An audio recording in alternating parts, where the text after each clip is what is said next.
In the 1800s, a secret fleet of massive steamships, far larger than any known vessel, was allegedly deployed in a hidden war on the high seas.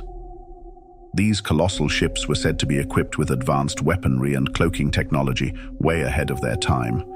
Some believe they were used to control key trade routes and suppress rogue naval forces.